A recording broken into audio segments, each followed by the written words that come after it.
Bienvenue dans cette playlist dédiée à l'accompagnement par la danse unifiée.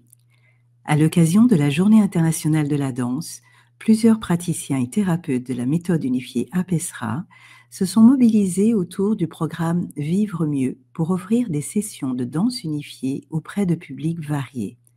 Personnes à mobilité réduite, personnes avec des déficiences, des personnes en recherche de liens sociaux, souffrant de stress, d'épuisement professionnel, de douleurs chroniques. Écoutez les praticiens et thérapeutes qui œuvrent sur le terrain et qui vous témoignent des bienfaits de la danse. Le programme Vivre mieux propose des actions unifiées et innovantes d'humanité autour de 3 pôles: santé et prévention, thérapeutique, inclusion sociale. Pour en savoir plus, cliquez sur le lien sous la vidéo. Bonjour Marie. Bonjour Laure. Bienvenue dans cette série d'interviews qui est donc dédiée aux bienfaits de la danse et notamment les bienfaits dans le cadre de l'accompagnement. Et avec toi, tout au long de cette interview, on va donc explorer le thème de la danse unifiée, un accompagnement holistique vers la santé et le bien-être. Oui, trop chouette de pouvoir te retrouver de l'autre côté, comme on dit. Oui, super. Est-ce que tu pourrais peut-être commencer par te présenter? Oui, alors Marie Verhulst, voilà, je suis fondatrice d'une méthodologie pour une formation qui s'appelle APESRA. Et donc, APESRA, ça signifie approche psychocorporelle, énergétique et spirituelle de la relation d'aide. Magnifique. C'est généreux. Oui, je pense qu'on peut dire ça.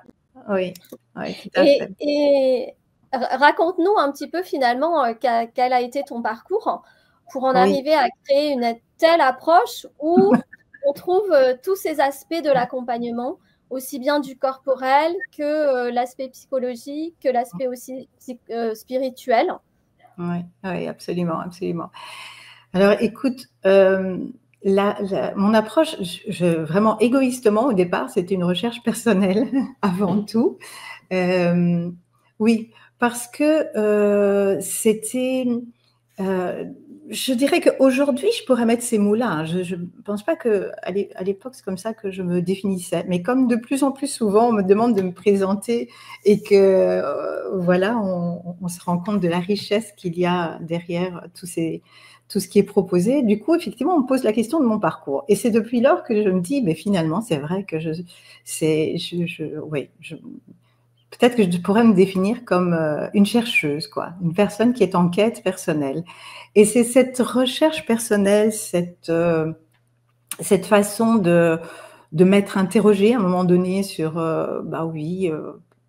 les crises de la vie, les crises de ma vie, les relations, les émotions qui me semblaient être assez, voilà, un peu comme si elles sortaient de leur chapeau comme ça, sans trop savoir d'où cela venait. Le fait de me rendre compte de mon envie de communiquer, puis des moments où, oui, je ne peux pas communiquer, des moments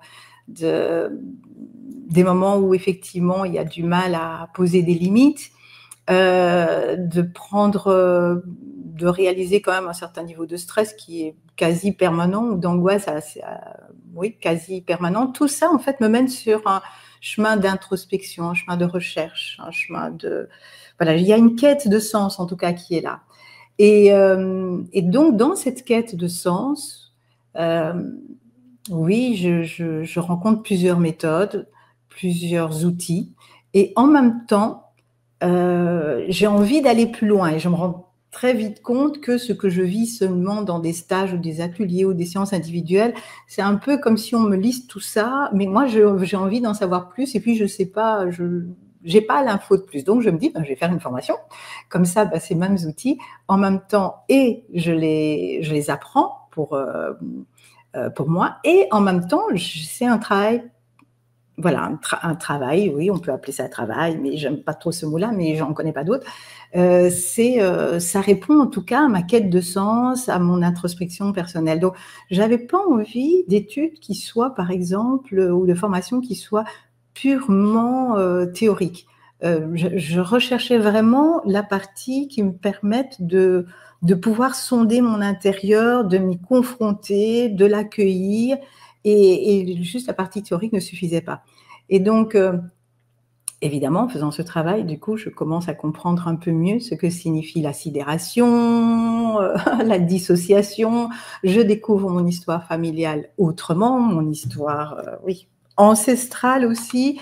Et donc, dans ces diverses formations, c'est vrai que très vite, je fais le lien évidemment avec la psychologie. Donc, je fais une formation en psychopathologie. Mais je me forme aussi à d'autres outils psychologiques comme le psychodrame, comme la théâtrothérapie, le théâtre, le corps, le mouvement. Ça, tout de suite, je suis très impactée par... enfin, je comprends l'importance du corps. Pour moi, le corps est au centre, et c'est ce qui se passe au théâtre. Hein. Au théâtre, c'est un corps, c'est une voix. Et donc, je m'intéresse évidemment à la danse aussi. Voilà, je fais des formations en danse-thérapie, je fais une formation de biodanza, je fais une formation sur la structuration corporelle par la danse-thérapie, je fais d'autres choses liées au mouvement. Évidemment, au théâtre, forcément, il y a beaucoup de propositions liées au mouvement. Je m'intéresse aussi aux états modifiés de conscience par la danse, par la musique, enfin, par toute une autre série de supports. Je me forme à la communication relationnelle, à la PNL, à l'écoute active, mais également aux soins énergétiques.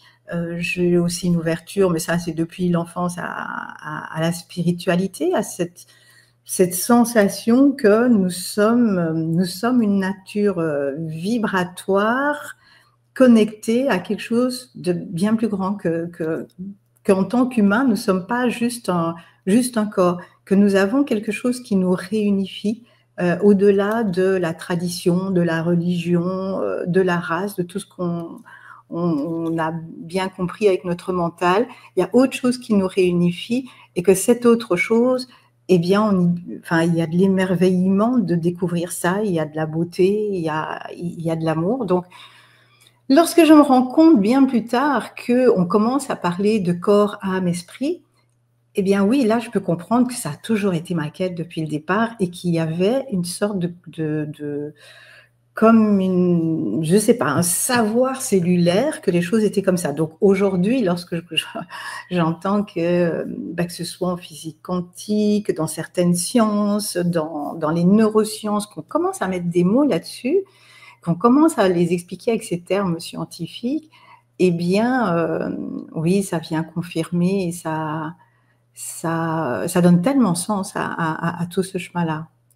Donc voilà, je dirais que c'est ce parcours-là où moi j'ai eu ce besoin de cette quête personnelle, mais une quête personnelle qui m'amène à réunifier les choses, à comprendre l'essence même de qui nous sommes, et que cette essence-là se manifeste effectivement dans du physique, dans de l'émotionnel, dans notre manière de communiquer, dans notre manière de nous déplacer, dans notre manière d'être en relation avec les autres. Et vu que ça a été ma recherche, oui, très vite, je me suis rendu compte que, enfin, en tout cas, j'ai pas trouvé d'outils où cet ensemble de choses était amené d'une manière cohérente avec comment dire, oui, ce qui nous était passé était l'essence. J'ai trouvé des choses où on nous passait beaucoup les outils, mais moi je cherchais l'essence, je cherchais ce qui était commun, je cherchais ce qui, au-delà de la forme, me permettait vraiment de rencontrer l'être, et pas l'outil. Donc à un moment donné, ça a fait sens que cette quête personnelle, finalement, elle débouche au fait de pouvoir moi-même transmettre tout ce que j'avais cherché pendant toutes ces années, que j'avais... enfin voilà, tous les pays que j'ai pu parcourir, les traditions, les outils, de pouvoir, moi, créer une méthodologie qui réunifie. Parce que c'est avant tout ça. Voilà. C'est avant tout cette méthodologie. Voilà, je ne sais pas si ça répond à la question. Oui, mais on sent, hein, je parlais de générosité déjà au travers du titre de la formation, mais cette générosité, cette abondance, on la retrouve aussi dans ton parcours et d'aller vraiment, de ne pas te satisfaire finalement ce qu'on va te donner en superficie, mais d'aller vraiment au cœur du cœur. Hein, on pourrait parler de la source, là où il y a cette essence qui réunifie toute chose, plutôt que justement de segmenter, de séparer, comme on a l'habitude beaucoup dans notre société occidentale. Hein. Mais là, au contraire, d'aller, peut-être une fois que tout a été fragmenté, justement de ramener du sens dans tout ce qui peut relier le physique, l'émotionnel, l'énergétique. Oui, c'est vraiment ça, c'est sortir de la fragmentation et probablement que c'est parce que moi-même j'ai dû faire ce chemin-là que ça me semblait une évidence d'apporter une méthodologie qui nous sort aussi de cette fragmentation. J'ai l'impression, enfin pour moi c'est ça qui fait sens, c'est ça qui donne une raison d'être, qui donne du bonheur à vivre, c'est justement quand il y a cette unité-là. Et donc, toute cette richesse de ton parcours qui a pris forme dans cette merveilleuse formation que j'ai moi-même eu l'occasion de faire, même de faire 2 cycles, de parcourir 2 cycles. Et à chaque fois, c'est vraiment infini. Je trouve il y a tellement à découvrir qu'il y a une richesse et une abondance tout au long des stages de formation. Donc, voilà, pour les personnes qui sont avec nous, qui nous écoutent, qui sont intéressées par cette abondance, cette richesse et cette réunification, vous trouvez toutes les infos sous la vidéo. Vous avez le site internet et puis vous pourrez aussi contacter Marie directement pour être renseignée. Alors Marie, j'aimerais te demander que tu nous expliques aussi finalement la danse. La danse dans cette approche psychocorporelle, elle a quand même une place privilégiée. Oui. Est-ce que tu peux nous expliquer pourquoi ? Alors, oui, dans la partie donc approche psychocorporelle, dans cette partie psychocorporelle, il y a d'autres outils. Il y a du mouvement, il y a la respiration, mais c'est vrai que la danse a une place un peu privilégiée. Elle prend beaucoup de place, je dirais. Tout simplement parce que pour moi, la danse, c'est vraiment un outil de guérison. C'est vraiment l'outil par excellence, je dirais. C'est un outil de guérison. C'est un outil qui élève l'humeur, qui nous permet de retrouver, oui, de la bonne humeur, du bien-être. Hein, c'est vraiment ça, la santé et le bien-être. Et qui permet également un accompagnement pertinent, vraiment un accompagnement hors pair. Et c'est vraiment ces 3 points-là, ces 3 aspects-là que je pourrais nommer dans le pourquoi la danse. Donc, si je devais aller un peu plus loin pour les expliciter, peut-être. Oui, je pense que ça peut être intéressant justement d'approfondir chaque point. Oui. Alors, je dirais que maintenant, on entend de plus en plus souvent, mais la danse, c'est le meilleur médicament. Bouger, c'est le meilleur médicament. Donc ici, voilà, récemment, j'ai pu faire quand même pas mal de choses en danse adaptée. Et donc, que ce soit pour Parkinson, que ce soit pour les seniors, très souvent, on va vraiment voir aujourd'hui ce slogan « Bouger, c'est le meilleur médicament ». Je crois que la sécurité sociale s'en est emparée. Et il y a dans le fait de bouger avec la danse, il y a encore autre chose. Il y a le fait que, je crois que depuis que le monde existe, depuis des millénaires, depuis que les humains existent, eh bien, on a dansé. Il y a eu de la danse utilisée pour la guérison. Et ça, depuis le millénaire et sur tous les continents. Il y a donc une sorte je dirais, d'universalité. Il y a quelque chose d'universel, quelque chose où on se rend compte que la danse appartient à notre héritage. Oui, je dirais, c'est l'héritage de l'humanité. Et et à travers cet héritage, nous avons depuis des millénaires développé tout un savoir-faire à travers la danse pour amener de la guérison. Donc ça, c'est vraiment pas nouveau. Il y a juste qu'aujourd'hui, on se rend compte que non seulement, qu'est-ce qu'apporte la danse, le fait voilà, de remettre du mouvement là où les choses se sont ankylosées, enquistées, que effectivement ça c'est un aspect, mais que la danse c'est rarement seul. Il y a effectivement cet aspect où on peut danser tout seul et c'est déjà incroyable ce que ça remet en route au niveau vitalité, mais que souvent la danse c'est en lien.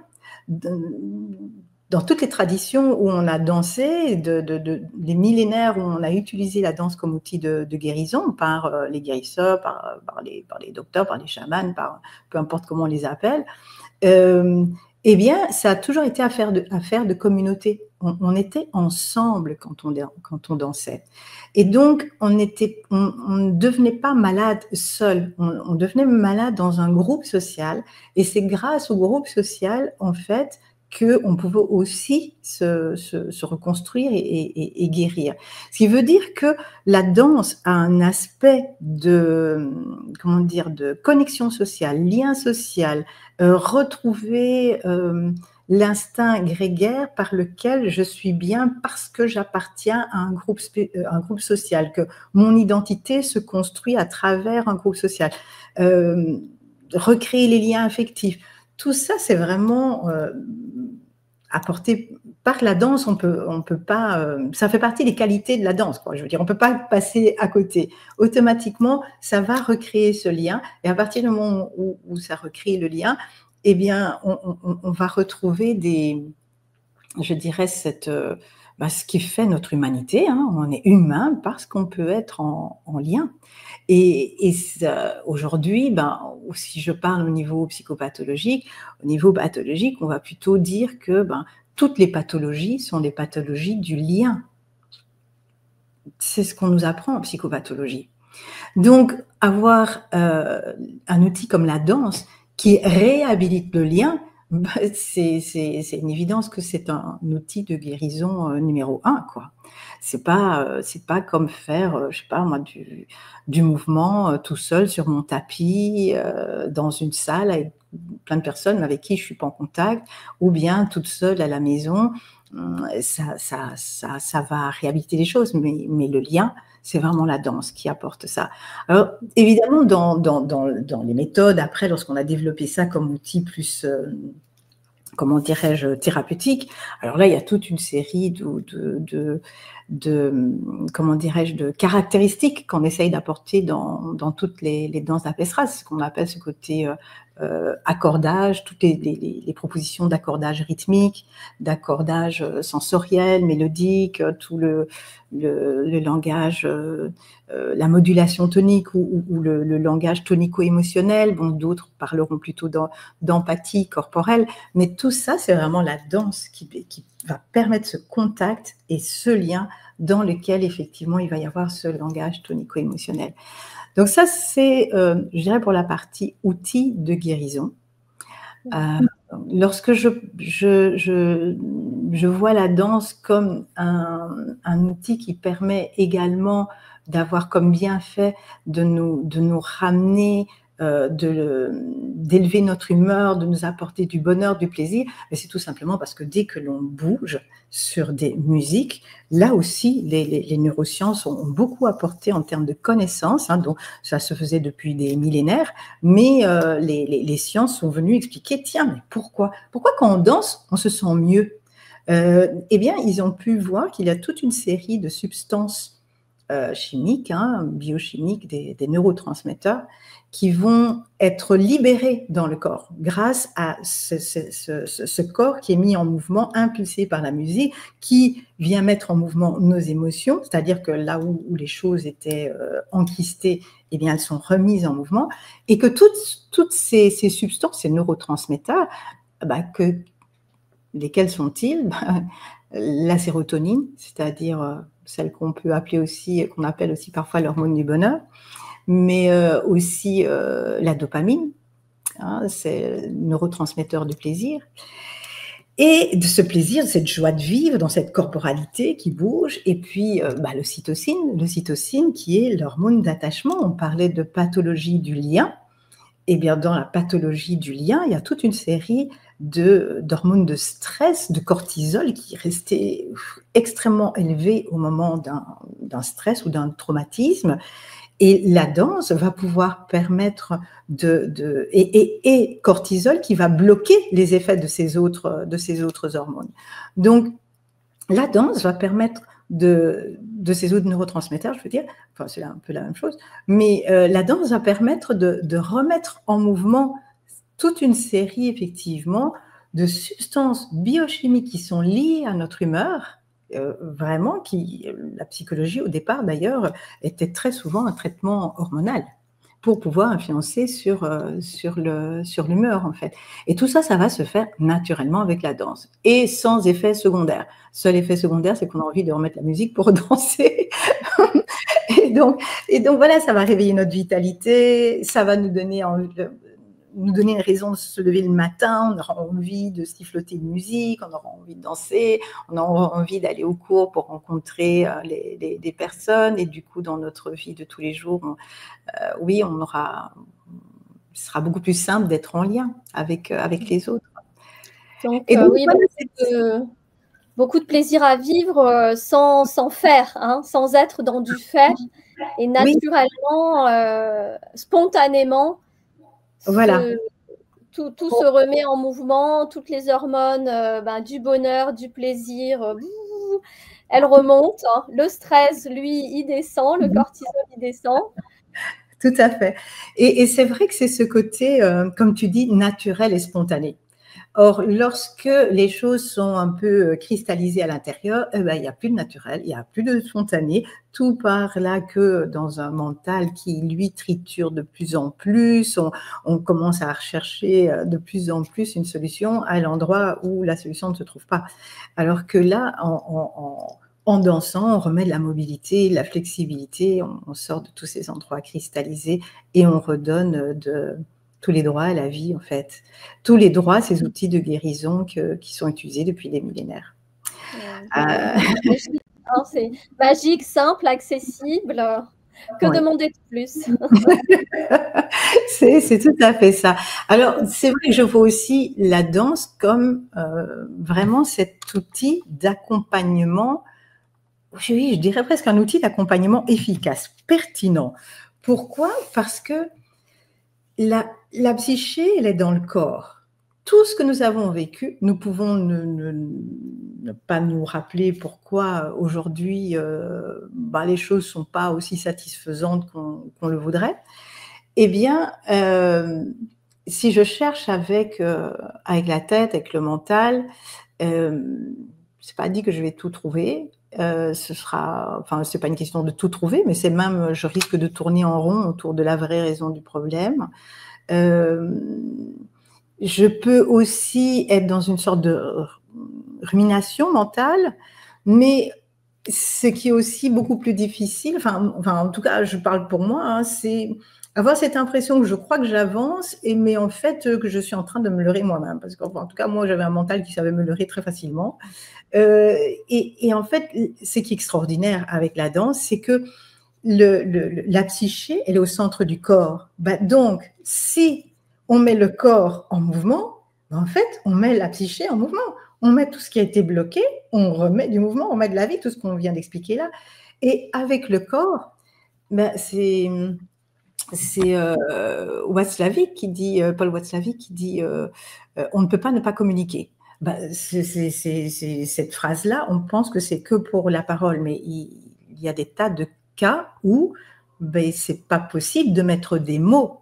Par contre, la posture, la manière de marcher, la manière de bouger, tout ça va refléter mon monde intérieur, alors que je n'ai pas besoin de mettre le moindre mot sur ce MOTS, sur ce que je vis, en fait. Et donc, en termes d'accompagnement pour l'intervenant, mais c'est vraiment un outil efficace, parce que même si la personne ne peut pas parler, tout son corps, sa posture, son regard oui, sa manière de bouger, c'est son histoire qui se dit là, qui se révèle. Et donc, du coup, je peux beaucoup mieux m'adapter, me mettre en rapport avec la personne pour être en contact avec tout ce qu'elle ne me dit pas et que pourtant le corps crie et révèle. Du coup, la personne va se sentir entendue, non pas par ce que je vais dire, mais parce qu'en tant qu'intervenant psychocorporel, évidemment, mon corps, la nature de mon corps, la connaissance de mon corps est primordiale parce que je vais communiquer avec mon corps. On va se comprendre, je dirais, presque d'âme à âme, de corps à corps, en fait. Et donc, c'est un outil par lequel on va donc forcément réapprendre à être en connexion avec son corps, mais par la suite, se rendre compte que j'avais des besoins et que ces besoins, ils n'ont pas été répondus. Donc, retrouver la connexion à son corps, retrouver la connexion avec ses besoins, oser exprimer ses besoins, et peut-être que si je ne peux pas les exprimer par la parole, je pourrais les exprimer effectivement avec une musique, avec un son, avec de la danse, avec un trait sur un papier, mais un trait qui va effectivement inclure mon mouvement corporel de ce trait. Une fois que j'ai exprimé ces besoins, ça me met en contact, donc c'est mon monde intérieur va être en contact avec le monde extérieur. Donc je vais rencontrer l'autre et là je me retrouve avec tous les liens d'interdépendance et c'est parfois quelque chose qui peut être un peu vu comme une dichotomie qui est mon interdépendance mais aussi mon autonomie. Et puis, lorsque j'ai pu réhabiliter tout ça, donc vous voyez là, à quel point la danse va travailler tout ça. Et puis, lorsque j'ai pu réhabiliter tout ça, me rendre compte effectivement cet aspect spirituel dont je parlais, mais qu'en fait, quelle est l'essence de tout ça, l'essence de ce qui m'anime depuis toujours. Il y a vraiment une source là qui est commune à nous tous et qui finalement n'est que amour. Ce sera vraiment une réhabilitation. Oui, une réhabilitation de l'expression de l'amour. C'est pas me mettre au monde, c'est me mettre en amour avec le monde, en fait, et avec le monde intérieur et le monde extérieur. Ouais. Oui, voilà. Donc trois aspects importants que tu décris dans la pratique de la danse, un outil de guérison, oui. Un outil qui élève l'humeur, et puis surtout qui est donc un outil d'accompagnement très pertinent et qui permet peut-être d'accéder justement à une autre forme de communication que celle qu'on utilise le plus souvent, qui est la parole, mais vraiment de communiquer de cœur à cœur, d'inconscient à inconscient, de âme à âme même, on pourrait dire. Donc oui, c'est magnifique, oui, ok. Et puis tout à l'heure, justement dans ton parcours, ce qui a été très présent, ça a été cette quête autour de la réunification, de tout ce qui va unifier toute chose de la vie finalement. Et donc, est-ce que tu pourrais nous en dire un petit peu plus sur la danse unifiée, justement? Oui, c'est vrai que ce mot unifié, il s'est aussi imposé. Il s'est imposé. C'était vraiment une évidence. Pourquoi? Parce que donc voilà, il y a eu toute cette quête qui m'amène vers plein d'outils différents, plein de spiritualités différentes, qui m'amènent vers l'énergétique aussi. Et puis la danse, mais dès qu'on va mettre une personne en mouvement, mais la musique et la danse amènent une énergie, amènent effectivement une vibration. On sent qu'on est vibrant, vibrant de vie. On sent que il y a la rencontre avec l'autre, et tout ça, lorsque je veux pouvoir le transmettre à mon tour, je réunifie, je dirais, les différentes théories, ce que le monde occidental, quelque part, a développé, pour essayer de comprendre cette diversité qu'est la vie. Donc, il y a un bagage, une référence théorique qui est assez vaste dans Apesra, parce qu'on va aussi bien comprendre l'inconscient personnel avec Freud, avec Bergeret, on va comprendre l'inconscient corporel, bien entendu, avec Reich, Wilhelm Reich. On va comprendre on va les investiguer du côté de Winnicott, l'ère transitionnelle et le jeu, parce que le jeu fait partie vraiment, je dirais que c'est une méthodologie assez importante aussi dans Apesra, utiliser vraiment ces éléments médiateurs pour justement là où les choses ne peuvent plus se dire aujourd'hui, il y a ce média du jeu, des art-thérapies, des danses-thérapies qui nous permet effectivement d'aller plus loin. Alors, Winnicott développe assez bien ça, donc il y a effectivement cette partie qui concerne Winnicott, il y a évidemment Jung, parce que, comme je vous disais, la danse, ça fait partie de notre héritage en tant qu'humain.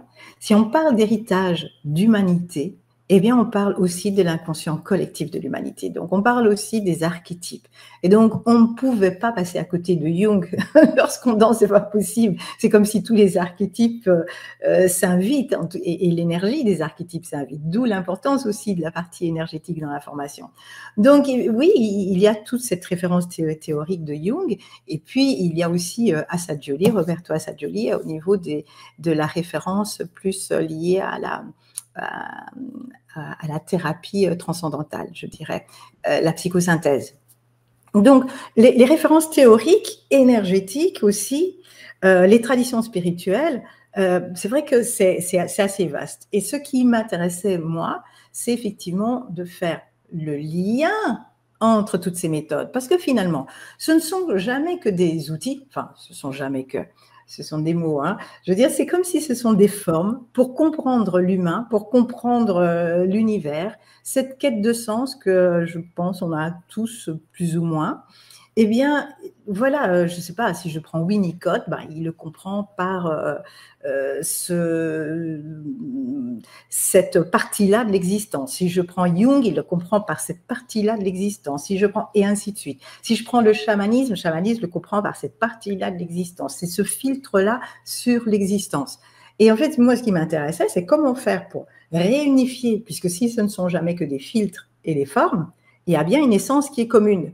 Et c'est ça que l'on passe dans la danse unifiée. Ce qui nous intéresse, nous, lorsqu'un participant arrive, c'est pas trop justement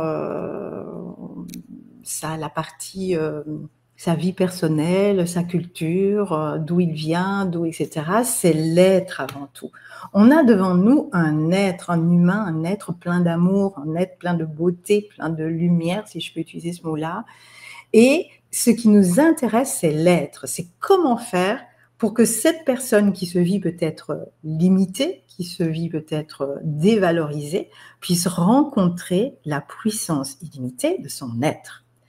Et si pour accompagner cette personne, j'ai besoin de tel ou tel élément dans ma palette d'outils, eh bien, je vais utiliser cet élément-là parce que c'est cet élément, cet outil-là qui est le plus adapté, le plus pertinent pour que l'être se dévoile, se reconnaisse et soit validé.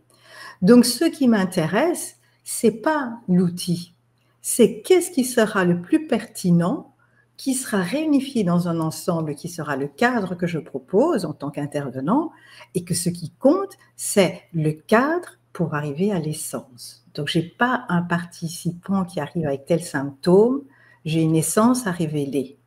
Et pour l'intervenant, c'est la même chose. C'est-à-dire que le parcours en tant que, lorsqu'on fait la formation à PESRA, donc on peut faire la formation en tant que praticien, c'est une formation sur 2 ans. En tant que thérapeute, c'est une formation sur 4 ans. Et lorsqu'on fait la formation, c'est la même chose pour la personne qui suit la formation en tant que futur intervenant, quelque part. C'est-à-dire que ce qui lui sera demandé, c'est il va aborder cet ensemble d'outils afin d'ouvrir son monde intérieur, sa connaissance intérieure et sa connaissance de l'univers. Dans quel but se trouvait lui, c'est-à-dire l'être qu'il est, et puis en même temps ce qu'il n'est pas.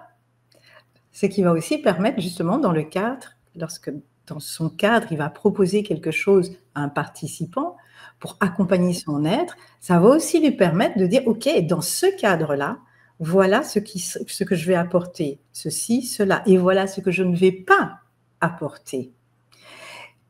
Parce que ce n'est pas ce qui, dans ce cadre-là, va pouvoir aider la personne dans ce chemin vers son être. Donc, que ce soit l'intervenant ou le participant, nous, ce qui nous intéresse, c'est l'être. Et l'être, évidemment, c'est, je dirais que c'est peut-être le processus d'une vie, mais ça, en tout cas, ça donne une direction. Et cette direction-là fait que on sent quelque chose qui englobe, quelque chose qui me reconnaît comme un tout. Et c'est ça, cet aspect holistique. C'est que je ne suis plus la personne qui vient avec, voilà, j'ai telle problématique à ma nuque. Voilà. Et non, la proposition, ce ne sera pas forcément de, allez, on va tourner la tête à droite, à gauche, en haut, en bas. Non, parce que la problématique est la nuque. Eh bien, rien que dans la manière dont tu vas marcher dans la salle, dont tu vas interpeller, dont tu vas dire, dont tu ne vas pas dire, n'oubliez pas, on ne peut pas ne pas communiquer. Donc, quand je ne dis rien, qu'est-ce qui se dit à travers ce que je ne dis pas? Eh bien, ça va se retrouver dans la posture, ça va se retrouver dans ma manière d'être en retrait, ou d'être justement peut-être trop avenant, hein, trop entre guillemets, hein, parce que veut dire trop.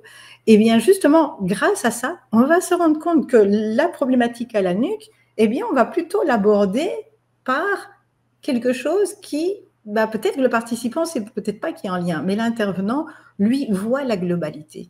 Et il voit comment on est venu avec un symptôme qui est la nuque, mais lui va en fait aborder l'être de manière holistique. Et plus justement, comme tout à l'heure, tu as très bien utilisé ce mot fragmenté, quoi.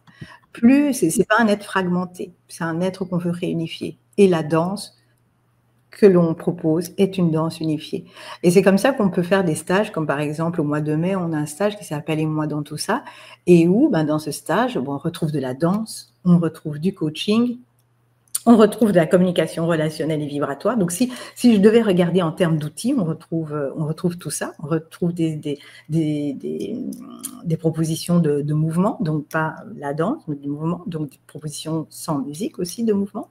Donc, et tout ça, il y a une méthodologie qui fait que ça ne fait qu'un seul accompagnement dans un seul et même cadre pertinent. Voilà, j'espère que ça explique un peu mieux ce que signifient les mots unifiés dans la méthode unifiée APESRA. Oui, avec cette recherche et cette mise en conscience de l'essence qu'il y a derrière chaque outil pour l'utiliser avec pertinence, avec discernement, en l'adaptant au cadre. Et justement, hein, tu disais, voilà, de rendre l'être beaucoup plus manifeste, en fait, hein, de révéler l'être qui est là. Donc, oui. Est-ce que pour toi, la danse unifiée, ça serait une forme d'éducation à la vie? Comment est-ce que tu le dirais? Moi, je dirais plutôt que c'est la vie qui nous éduque. C'est la vie qui nous éduque. Parce que l'image que j'ai, c'est imagine qu'il y a une rivière qui coule. Okay, voilà, il y a une rivière qui coule. Et cette rivière, elle prend bien sa source quelque part. Elle ne va pas débarquer comme ça de nulle part. Elle prend bien sa source quelque part et cette rivière, elle coule en nous. Et que, en fait, si cette rivière, elle bute contre un barrage, eh bien, l'eau de la rivière ne peut plus s'écouler. Tu vois, elle ne peut plus s'écouler. Et donc, les déchets qu'elle était censée drainer, eh bien, ils ne peuvent plus s'évacuer. Et petit à petit, eh bien, à cause de ce barrage, ça devient de plus en plus toxique. Eh bien, notre corps, c'est exactement comme ça. Ça veut dire que ça peut devenir de plus en plus toxique. Donc, si cette rivière, c'est la vie qui nous traverse, elle est là. Si on la laisse faire, eh bien, elle s'écoule, Elle va fertiliser tous les endroits, les berges et la terre qu'elle rencontre. Il y aura des petites fleurs, les petits oiseaux, les petits animaux, tout ça, ça va venir. Ce sera rempli de vie partout en moi et autour de moi. Mais si par contre, il y a des barrages, c'est-à-dire que j'empêche la vie de pouvoir m'éduquer, de pouvoir me faire fleurir, de pouvoir me faire grandir, de pouvoir exprimer mon amour, ce qui va se passer, c'est que mon corps va commencer à emmagasiner des toxines. Mes relations, si je prends le côté psychique, je pourrais me retrouver effectivement dans des relations qui seront toxiques, enfin en tout cas dans une vie qui ne sera pas satisfaisante. Au niveau énergétique, je vais être de plus en plus alourdie par toutes ces toxines. Donc tu vois que c'est l'ensemble. Si je laisse la vie s'écouler, il n'y a que beauté, émerveillement, abondance, générosité. S'il commence à y avoir des barrages, c'est là que je perds cet outil de guérison qu'est la vie. Donc en fait, nous, notre travail, il n'est pas d'amplifier la vie en nous. Notre travail, c'est de reconnaître là où on a mis des barrages et de faire en sorte que ces barrages, on puisse effectivement d'abord les identifier, les apprivoiser, les accepter, se reconnaître, parce que s'ils ont été mis à un moment donné, c'est qu'il y avait une bonne raison. Okay. Donc avoir beaucoup de bienveillance sur la manière dont ils se sont construits. Et puis petit à petit, aller vers une acceptation de tout l'être, de déconstruire ce qui est devenu caduque. Ces barrages sont plus nécessaires. Donc, c'est à ça que nous, on va éduquer les personnes. Et quand on fait ça, alors, et qu'on va s'éduquer nous-mêmes en tant qu'intervenants, je veux dire, donc, et lorsqu'on fait ça, lorsque notre partie, notre responsabilité à nous, il est de sortir de l'illusion et de voir et de reconnaître ces barrages, et ensuite, ces barrages, effectivement, d'apprendre comment les laisser partir aussi, sans que ce soit des conflits permanents à l'intérieur. Et de cette manière-là, la vie vient et elle nous éduque. Donc nous, on a plus besoin d'être éduqués à reconnaître les barrages, avoir du discernement, sortir de toute toxicité qui empêche la vie de nous éduquer. Voilà, je dirais plutôt comme ça. C'est une très belle image. On peut visualiser, ressentir même, qu'est-ce qu'effectivement ces barrages peuvent créer comme accumulation de tension en soi. Oui. Et comment aussi ça circule à nouveau quand on sent qu'il y a quelque chose qui se libère, ça amène de l'espace à l'intérieur, une forme d'expansion, d'ouverture. Ouais. Oui, parce que ces barrages, c'est psychologiquement parlant, c'est des refoulements, c'est du clivage, c'est de la dissociation, c'est nos angoisses de morcellement. Rien que ces mots-là, on voit bien que c'est pas spécialement plaisant. Donc c'est plus intéressant d'aller vers effectivement quelque chose où on va enlever ces barrages et effectivement ça respire, il y a de l'ouverture et ce sera tout à fait autre chose, effectivement. Et donc, tout à l'heure, tu nous parlais de la formation de base, la formation APESRA qui peut se faire sur 2 ans pour les praticiens ou sur 4 ans pour les personnes qui veulent être thérapeutes de l'être. Est-ce qu'il y a d'autres formations dont tu aimerais nous parler, peut-être plus des formations thématiques? Oui, en fait, dans le cadre de la Journée internationale de la danse, donc il va y avoir plusieurs actions qui seront menées par les différents thérapeutes APESRA qui sont donc dans ce collectif Vivre Mieux. Et dans ces actions, par exemple, sur Bruxelles, il y a cette journée, cet atelier vivre qui est offert, mais il y a également des ateliers que je vais aussi pouvoir animer dans notamment un centre de revalidation, dans des maisons de repos, des maisons de soins. Et en étant dans ce secteur bien spécifique qui touche au handicap, au vieillissement, à la maladie, parfois la maladie mentale ou l'handicap mental, en tout cas, je me suis rendu compte qu'il y a toute une série d'outils de danse adaptée et inclusive qui demandent une méthodologie beaucoup plus spécifique pour ce public-là. que, évidemment, sont des outils que, là, j'utilise, mais qui ne peuvent pas être entièrement enfin, on ne peut pas tout voir dans la formation de base. Donc, il y a ce qu'on appelle des formations thématiques. Là, c'est lorsque ce sont des thèmes bien spécifiques qui sont développés, qui sont ouverts aux praticiens APESRA, mais qui peuvent aussi être ouverts à des personnes qui n'ont pas fait la formation de base. Et c'est là que je me suis rendu compte qu'au niveau danse adaptée et inclusive, là aussi, il y a vraiment moyen, avec la danse unifiée, d'apporter tellement de choses en plus. Parce que ce que je me suis rendu compte, c'est que d'abord le travail énorme qu'on a fait, nous, au niveau de la description de tous les fascicules et de toutes les théories, le travail énorme que l'on a fait avec le comité exercice et notamment Catherine Toussaint au niveau de toutes les fiches d'exercice qui sont décrites. Moi, j'ai fait beaucoup de formations. Et franchement, j'ai pas les descriptifs des exercices, hein. J'ai pas voilà, tous des descriptifs des théories. On donne des références éventuellement de livres à lire, mais du coup, il n'y a pas cet endroit où quelqu'un nous réunifie la chose, quoi, et permet de comprendre l'essence et de faire les liens entre ces différentes théories. Donc, je me suis rendu compte qu'en danse adaptée, on retrouvait par exemple, des propositions qui touchent à la mobilité, retrouver de la mobilité, de la souplesse, de la mobilisation musculaire. Et bien sûr que la danse apporte tout ça. Et on retrouvait aussi, évidemment, le lien avec la danse. Mais par contre, c'est un lien un peu comme dans un cours de danse où sont vraiment en lien, à moins que vous ayez un pas de deux à faire avec votre collègue danseur, et là, le lien est très fort. Mais sinon, c'est quand même un lien, mais qui est un lien qui est basé surtout sur l'esthétique, sur le côté artistique. Et alors qu'en danse unifiée, d'abord, on peut aller beaucoup plus loin dans cette guérison du lien, et qu'on ne vise pas que l'esthétisme. De nouveau, on vise l'essence, on vit ce courant d'humanité qui passe entre deux personnes, ce courant d'âme à âme, et pas l'esthétique d'un mouvement.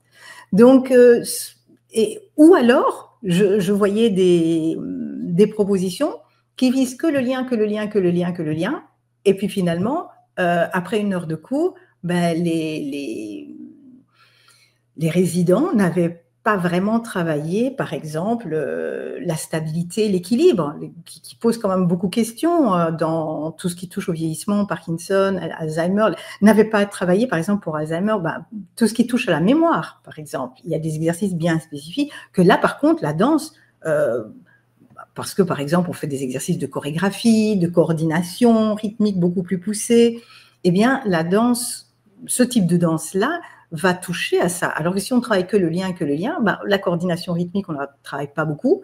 Là, oui, bien sûr, on a travaillé un peu parce que c'est pas possible de danser sans coordination rythmique, mais ce n'est pas comme un outil de méthodologie fondamentale.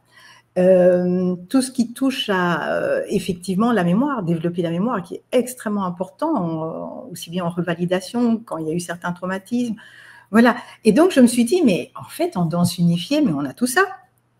On peut mettre tout ça en place et peut-être, oui, offrir alors du coup une formation thématique, alors qui ne visera pas tout ce que l'on a, nous, dans la formation de base, mais où en tout cas, on peut mettre en place certains outils de danse adaptée qui regroupent tout ça et avec tout le support didactique que nous avons déjà dans la formation. Donc voilà, la prochaine étape, c'est de pouvoir transmettre ça aussi à toute personne qui souhaiterait avoir une formation thématique sur la danse adaptée et inclusive, parce que je pense vraiment que c'est notre futur en tant qu'humanité, d'être beaucoup plus inclusif, de pouvoir inclure, c'est aussi comment notre société occidentale, en tout cas la sécurité sociale le sait, va évoluer au niveau des maladies chroniques, au niveau des maladies, au niveau du vieillissement. On va vivre de plus en plus, la longévité est là, et la proposition, c'est d'essayer de vivre le plus longtemps en meilleure santé possible. Et là, en termes de prévention, dans le programme Vivre mieux, santé et prévention est vraiment un pôle très important. Donc voilà. Merci, merci beaucoup Marie, vraiment pour tous ces points qu'on a abordés autour déjà de ton parcours, de la danse unifiée avec voilà, toute cette richesse qu'elle apporte.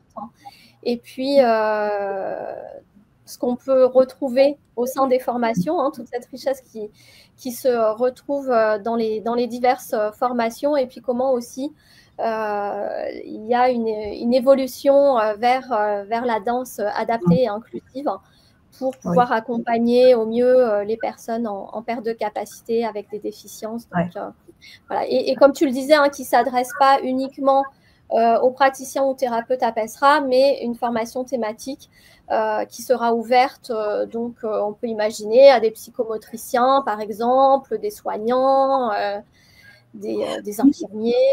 Hein, oui, des infirmiers dans des maisons de repos. J'ai vu des personnes qui ont fait le rôle, oui, d'animateurs ou d'éducateurs, et qui, parce qu'ils aiment la danse, ils ont cette passion-là, bah voilà, et puis ils voient bien l'effet que ça fait sur les personnes. Donc, ils développent des choses avec de la musique à danse, mais ils n'ont pas de méthodologie, ils n'ont pas été formés pour ça, et ils n'ont pas comment dire, un support didactique de tous les exercices possibles. Voilà, donc ce serait magnifique de pouvoir proposer ça. Ok, et puis pour clôturer, est-ce qu'il y a un petit mot, une phrase ou quelque chose sur lequel tu aimerais revenir pour clôturer cette interview? Ah, écoute, j'ai l'impression d'avoir déjà tellement parlé. Je pense que l'essentiel a été dit, et comme tu disais, il y a beaucoup dans la formation. Donc, je crois que le plus important, c'est dans tout ce qui a été dit, oui, prenez ce qui est l'essence pour vous, ce qui vous a touché, ce qui vous a interpellé. Et c'est à partir de là que tout le reste va se comprendre, et profiter vraiment de cette période où, que ce soit en France ou en Belgique, il y a des tas d'actions où vous pouvez venir nous rejoindre, où on peut danser ensemble, où on peut voilà, s'humaniser ensemble, vivre ensemble par la danse. Et oui, n'hésitez pas. Ouais. Il y a beaucoup, effectivement, il y a beaucoup d'espace pour aussi bien voilà, rencontrer Marie que d'autres praticiens avec des activités en ligne qui sont justement gratuites aussi à l'occasion de la Journée internationale de la danse. Le 29, donc, il y a une activité en ligne avec toi, Catherine. Oui. C'est vraiment une possibilité, voilà, en restant dans le confort de chez vous, de pouvoir tester ça. Et il y a plusieurs praticiens aussi en Suisse aussi maintenant qui commencent à donner des cours. Donc oui, n'hésitez pas. L'unification, je pense que c'est il y a quelque chose en nous qui cherche ça. Donc si on peut aider, apporter notre petite part à l'édifice dans ce domaine-là, c'est quel plaisir, quoi, quel bonheur.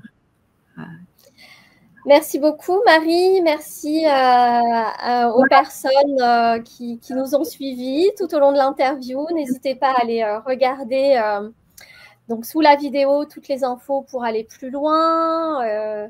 Aussi, si vous avez aimé la vidéo, bien sûr, un petit pouce, c'est toujours ça qui va nous permettre aussi de diffuser un peu plus l'information, ou sinon de partager la vidéo à un ami ou une amie qui serait intéressé par toute cette abondance autour de la danse unifiée. Et merci et à bientôt pour une prochaine interview.